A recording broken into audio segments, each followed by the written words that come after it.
Muito bem, aqui nos estúdios do Agora, o prefeito da capital Teresina, prefeito Firmino Filho, boa tarde. Muito obrigado pela vinda do senhor aqui no Agora. Shirley, a primeira colocação, prefeito. Boa tarde, prefeito Firmino. Boa tarde, Leal. Boa tarde, Cíntia. Bom, prefeito, dia 29 desse mês eu já tenho uma reunião aí com a bancada piauiense para tratar justamente das perspectivas, né, das prioridades da capital, né? Então eu queria que você falasse um pouquinho da expectativa desse encontro.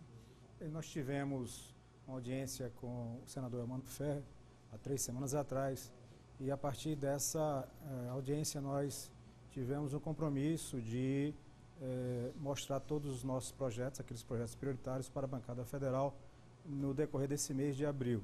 Fundamental para que nós possamos estabelecer um diálogo produtivo com a nossa bancada federal.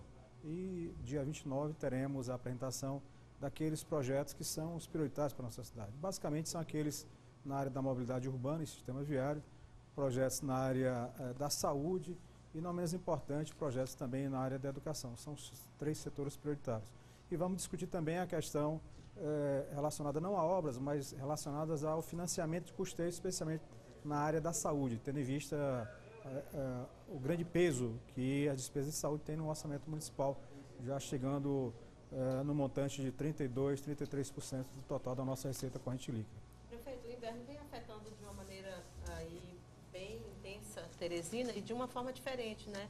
Principalmente em relação ao sistema viário, que eu sei que é uma preocupação da sua gestão, mas a prefeitura tem controlado, tem aí quase 50 áreas que são áreas consideradas de risco e que podem aí apresentar problemas. Qual é o balanço que a prefeitura faz desses dias aí de chuva, dos problemas que existem e dos riscos que a população que vive nessas áreas porventura possa vir a correr? É importante que nós possamos ter uma análise, um diagnóstico realistas deste inverno. O inverno tem sido bastante intenso, especialmente nas últimas 2 semanas. Tivemos chuvas bastante intensas, o que na realidade é uma característica da cidade de Teresina. A nossa região tem chuvas extremamente fortes, quase que numa característica pré-amazônica. E nós temos, ao longo do tempo, nós temos tido várias ações relacionadas, né, a esta característica da cidade. É importante primeiro destacar aquilo que não aconteceu nesse inverno. Apesar de todas essas tempestades, nós não tivemos na cidade de Teresina um número significativo de desabrigados. Isso quer dizer que ao longo do tempo, as várias ações para que nós pudéssemos reassentar aquelas famílias que moravam em área de risco, essas ações foram bem sucedidas. E aquelas ações relacionadas à drenagem da cidade de Teresina, aquelas que foram implementadas, produziram resultados. E aqui eu falo da Zona Norte. O projeto Lagoa do Norte, ele é um projeto multissetorial, tem várias intervenções, vários tipos de obras e ações que são feitas na Zona Norte. E a principal é a obra de drenagem. A Zona Norte de Teresina, ela, na realidade, ela foi tomada dos rios e das lagoas. É exatamente por isso que, de forma recursiva, ao longo de toda a nossa história, nós tivemos grandes cheias na Zona Norte de Teresina.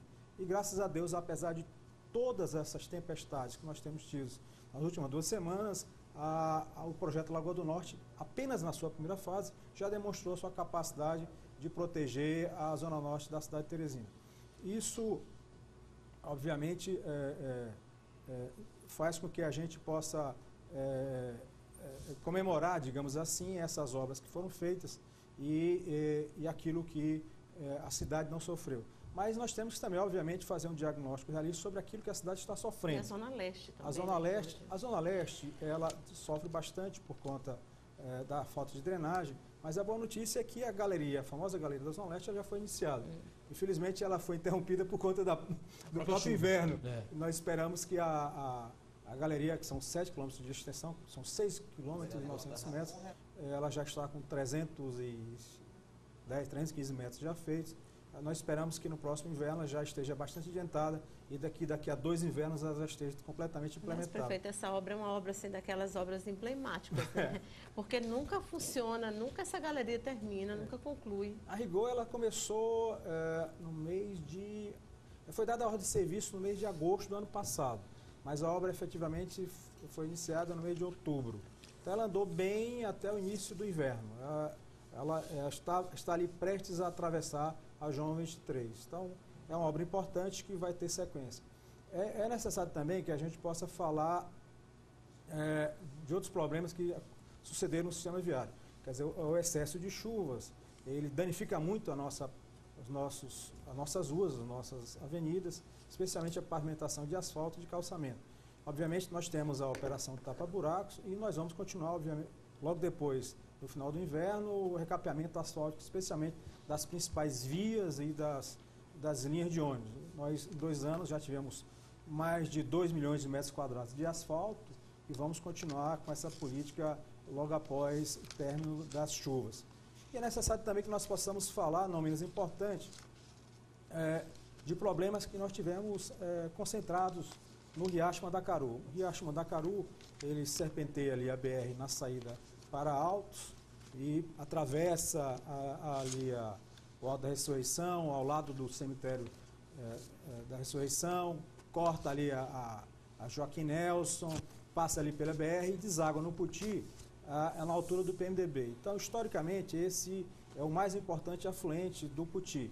E sempre nós tivemos problemas com ele. E agora, nesse inverno, esses problemas foram intensificados. Tivemos 3 problemas no sistema viário graças a esse veio d'água. Tivemos problema na própria BR, tivemos na Avenida Imites Melão também, que foi tomada pelas águas, tivemos também lá na Joaquim Nelson. Então, nós estamos tendo um olhar específico por essa bacia, porque necessariamente ela está passando por problema. Agora me permita, Léo, me permita, por favor, só para pegar a deixa do prefeito. Eu estive lá, assim que rompeu a pista, encontrei o prefeito lá e perguntei para o senhor se houve algum problema para ver o desvio destas águas, se houve algum problema nas construções que já estão lá ou obras que estão em andamento, e o senhor me disse que ia ver com a sua equipe, que a sua equipe ia fazer um estudo. O senhor já tem esse estudo? O pessoal está trabalhando nisso? O pessoal da SDU está trabalhando justamente com a SENDU nessa questão dessa bacia.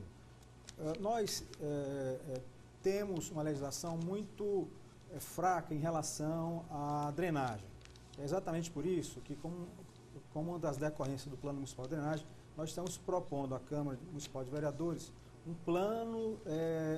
projeto de lei para regulamentar todos os novos loteamentos, todos os novos imóveis de Teresina no que tange à drenagem, ou seja, fazer com que os novos loteamentos, as novas movimentações de terra sejam devidamente analisadas e que possam ser compatíveis, né, com a capacidade da cidade em absorver água. A crescente expansão urbana da cidade de Teresina fez com que as áreas impermeabilizadas, aquelas áreas que não deixam a água infiltrar, elas tenham crescido. Isso faz com que as águas das chuvas venham a ganhar maior intensidade, venham a ganhar maior velocidade. Claro que nós temos que ter uma postura diferente, não apenas no sentido de nós construirmos mais galerias, mas nós temos também que ter uma postura no sentido de nós preservarmos as áreas que podem infiltrar as águas e, ao mesmo tempo, que nós possamos criar áreas que possam reter a água e permanecer com a vazão natural desses veios d'água. Então, é uma preocupação nossa. Esse projeto de lei de drenagem já está sendo debatido há 1 ano e meio na Secretaria de Planejamento e já está maduro, pronto para ser, logo agora no mês de abril, ser enviado à Câmara Municipal de Vereadores. Okay. E outra questão também importante, nós estamos desenvolvendo um conjunto de 11 projetos executivos para as várias bacias de drenagem da cidade de Teresina, gerando projetos de galerias para que ao longo do tempo, através do PAC drenagem, nós possamos viabilizar essas obras que são importantes em várias áreas da cidade de Teresina. É o que fala aqui, por exemplo, do que está acontecendo lá no Portal do Alegria, lá no Residencial Torquato Neto. Quer dizer, um conjunto feito pelo Minha Casa Minha Vida, mas que já apresenta problemas graves de drenagem e que necessita de intervenção. Obviamente, como os recursos são volumosos, nós iremos bater as portas do governo federal, do Pacto de Drenagem, para que aquela galeria seja feita. Prefeito, há algum tempo atrás, em várias oportunidades, o senhor se manifestava muito otimista com relação a um conjunto de obras e realizações, de convênios, de liberação de recursos que deveriam acontecer para a Teresina. E nós todos estávamos também embalados nessa expectativa. Como se observa hoje, diante desses problemas de crise que nós vivemos, da falta de recursos federais, estaduais e municipais, como o senhor vê agora essa sua expectativa, que era muito positiva? Em relação às obras do sistema viário de mobilidade urbana na cidade de Teresina, nós continuamos muito otimistas. Basicamente, os programas que apoiavam, que financiavam essas obras, eles se mantêm e não passaram ainda pela tesoura do Ministério da Fazenda. Então, o Pacto Mobilidade, o Pacto pela Mobilidade, que financiam cerca de 370 milhões de reais na cidade de Teresina, eles ainda estão intocados, né, pelos costos do governo federal. E as obras, elas continuam, outras estão se iniciando e outras já estão em processo de licitação. Eu falo aqui na Zona Norte, a duplicação da Avenida Puti Velho está sendo tocada. Na própria Zona Norte, nós temos em licitação a segunda ponte do Puti Velho, para criar um binário ali com a ponte anterior. Falo aqui da ponte Gil Martins, a ponte Anselmo Dias, que está em processo de construção. Falo aqui do prolongamento da Avenida Cajuína em direção ao Disseu, que também já está em execução. Enfim, são várias obras que estão sendo executadas com esses recursos e outras tantas que estão sendo licitadas e projetadas. Uma obra importante, que eu acho que é simbólica, para o sistema de transporte coletivo da cidade de Teresina, foi iniciada na semana passada, que é a obra do terminal de integração lá do Bela Vista. A construção dos terminais de integração vai permitir que nós possamos reformatar completamente o sistema de transporte coletivo da cidade de Teresina, que nós sabemos que está no fundo do poço e estamos nesse processo de reforma para que nós possamos dar um salto qualitativo. Nós estamos iniciando o terminal de integração do Bela Vista, logo em seguida iniciaremos o terminal de integração do Parque Piauí e reestruturaremos, reformataremos o transporte coletivo primeiro da Zona Sul, passaremos também quase que simultaneamente para a Zona Sudeste, com os dois terminais de integração lá da usina Livramento e lá ali da Fundação Bradesco, o que nos permitirá também logo em seguida fazer a formatação da Zona Sudeste e logo em seguida teremos da Zona Norte e da Zona Leste. Esperamos que esse processo esteja concluído até meados do próximo ano. O desejo é de dar um salto qualitativo no transporte coletivo, reformatando esse transporte que aí está e que obviamente precisa ser reformatado pela baixa qualidade que apresenta hoje. Já há sinais de resultados positivos com relação ao que já foi implantado? Nós tivemos em janeiro o início do processo. O que é que esse processo consiste? Em primeiro lugar, nós tivemos a licitação e tivemos a ordem de serviço das linhas que foram licitadas. Em segundo lugar, nós tivemos a entrada de 60 novos ônibus na cidade de Teresina. São cerca de 450 ônibus, 60 novos ônibus já entraram. Queremos, em janeiro do ano que vem, também ter novos 60 ônibus. O terceiro ponto importante é que a integração, que antes ela é limitada entre linhas, agora ela pode ser feita generalizada, desde que respeite um determinado limite de tempo de espera. Então, acredito que esses passos iniciais são importantes. Agora, o fundamental ainda não aconteceu, que é a reformatação do sistema. Naquele momento, em janeiro, nós demos a ordem de serviço do terminal de integração. Mas só agora, infelizmente, pudemos ter o início da obra lá no Bela Vista. E o que vai acontecer com esse terminal de integração? Basicamente, os terminais de integração vão dividir as linhas de ônibus hoje, que vão do centro para os bairros mais distantes, em duas. Nós vamos ter uma linha troncal que liga o centro aos terminais de integração. Um exemplo, vamos ter um terminal de integração lá do Parque Piauí. Então, nós vamos ter uma linha de ônibus que vai ligar o centro ao terminal de integração do Parque Piauí, num corredor exclusivo de ônibus. Então, na Henri de Carvalho, assim como também na Barão de Gurgueia, nós vamos ter uma faixa segregada, na qual só pode passar ônibus.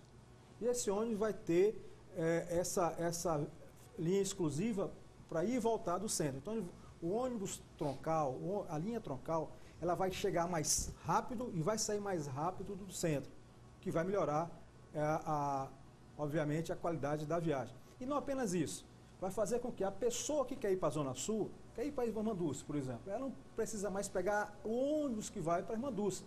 Ela pode pegar qualquer ônibus que vai para o Parque Piauí ou qualquer ônibus que vai para o Bela Vista, ou seja, qualquer ônibus que vai para a Zona Sul. Ou seja, vai aumentar a disponibilidade de ônibus para que você possa sair do centro, que vai transformar também o tempo de espera num tempo menor.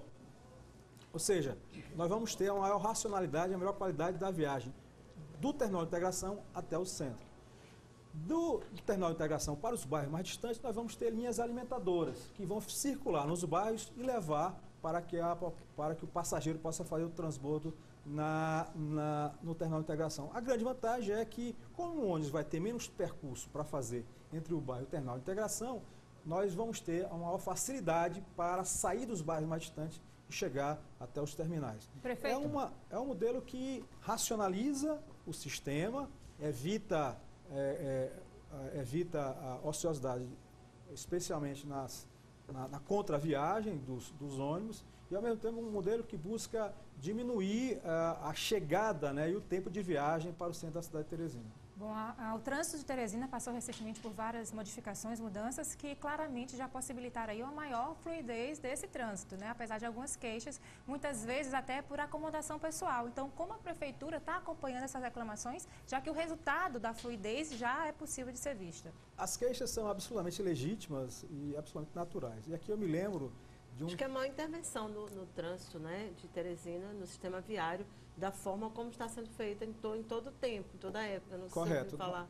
Nós estamos reformatando o trânsito de sorte que nós possamos maximizar a utilização do atual sistema viário existente. Nós temos uma equipe nova de técnicos no S-Trans, pessoal empolgado, pessoal comprometido com a cidade, que tem feito um conjunto de projetos muito interessantes para facilitar e dar maior fluidez ao trânsito da cidade de Teresina. As reclamações são absolutamente normais em relação à questão do trânsito. E aqui eu lembro, quando eu era secretário de Finanças, a gente vai ficando velho, vai ficando com mais história para contar. Então, em 93 eu era secretário de Finanças do UOL e eu encontrei um grande amigo, que também era grande amigo do professor UOL, tinha sido contemporâneo dele da Faculdade de Direito, e disse: Firmino, diga por Fogoió, que era o apelido do professor UOL quando era estudante da faculdade, que ele está completamente queimado lá na minha vizinhança, que ninguém mais vai votar nele. E o que está acontecendo, senhor Ayrton? Olha, fecharam o retorno lá da Frei Serafim. E não se pode mais fazer o retorno e chegar em casa. Para chegar lá em casa, você tem que fazer uma alça lá por detrás, ou tem que ir até a São Benedito e voltar. Então, até 93, nós tínhamos retorno de carro na Frei Serafim. Imagina como seria hoje, hein? Como seria hoje? Então, de lá para cá, a cidade mudou muito, que não faz mais sentido nós falarmos em retorno à Frei Serafim.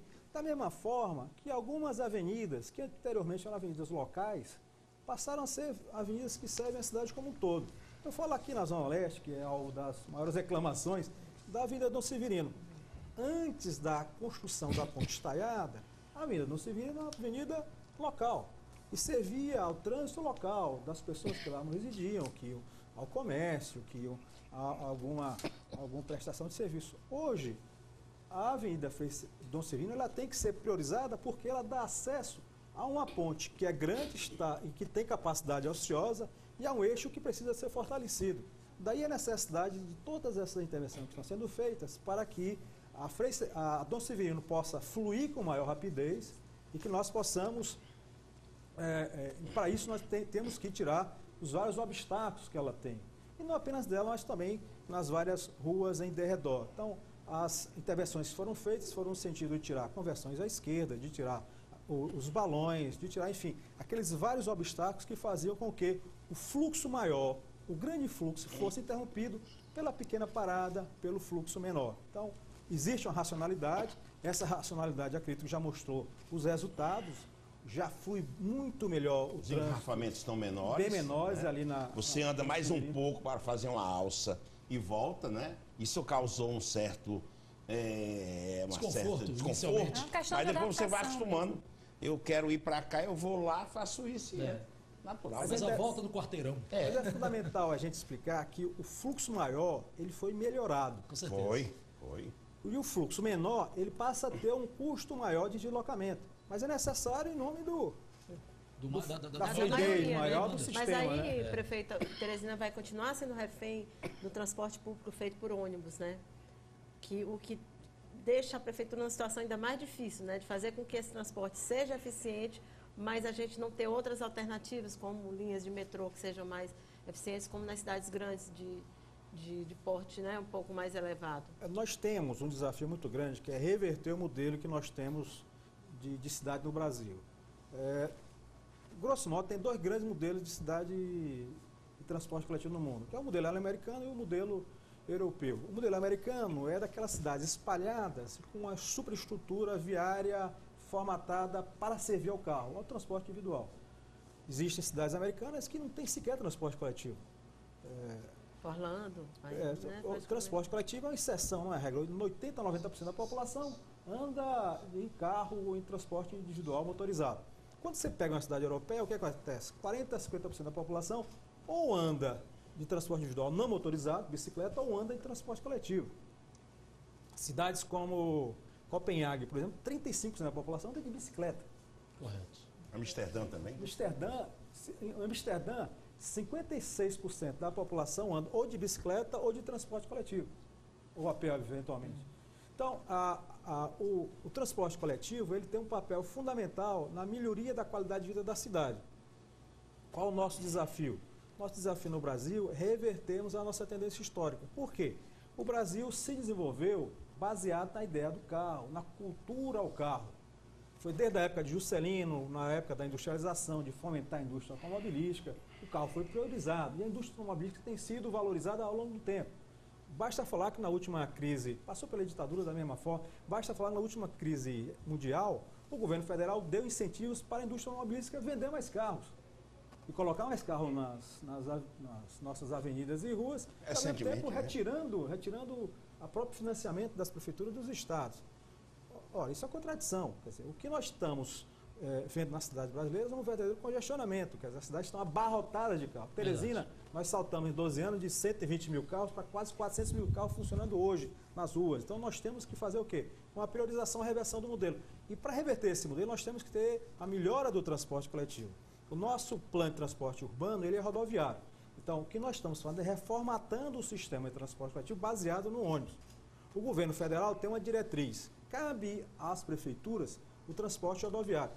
E os financiamentos para o transporte ferroviário, ele é feito para os governos estaduais. Aqui em Teresina, o governo do estado, no Pacto Mobilidade e no Pacto Mobilidade, entrou com a reformatação do nosso metrô.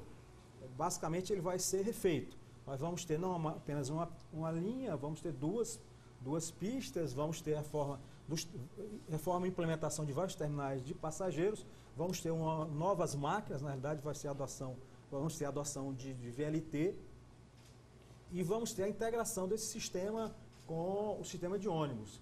A rigor, a localização de um terminal de integração lá na usina Livramento, ali defronte da usina Livramento é para que nós possamos ter um ponto fácil de transbordo entre o VLT que vai ser criado e o terminal de integração. Além dessas obras que já está garantida para que a Secretaria de Transporte do Estado do Piauí possa fazer, nós estamos também formatando, aliás, a Secretaria de Transporte vai formatar o planejamento, né, para a expansão ferroviária em Teresina, para onde nós teremos as próximas linhas. Existem várias ideias. Uma ideia importante é uma linha ferroviária que cruze da Zona Sul à estação ferroviária, que seria basicamente do terminal de integração do Bela Vista até a estação ferroviária atual, uma outra saindo da estação ferroviária atual até o Mucambinho, e tem uma terceira também que é comentada como das prioritárias por conta do seu carregamento para a quantidade de pessoas em termos de viagem, que é a saída da universidade pela Kennedy e pela João 23. Mas, enfim, isso faz parte do planejamento para o futuro da cidade. Tudo bem, prefeito, só para a gente otimizar nessa sequência final, Shirley, WhatsApp, algumas perguntas da comunidade, WhatsApp. Respostas rápidas. Vou tentar resumir aqui. Aqui tem uma pessoa perguntando quando vai acontecer o concurso para a Guarda Municipal, perguntando também concurso para professores, que o último foi em 2008. Então, esses dois de concurso pode responder.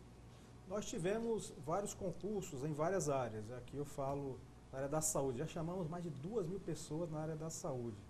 Em relação à Guarda Municipal, nós poderíamos dizer que o atual grupo de trabalho constituído, que é liderado pelo delegado Samuel Silveira, está fazendo um planejamento da formatação de uma Secretaria Municipal de Segurança. E essa secretaria vai ter várias funções. Uma delas é fazer o gerenciamento da Guarda Municipal.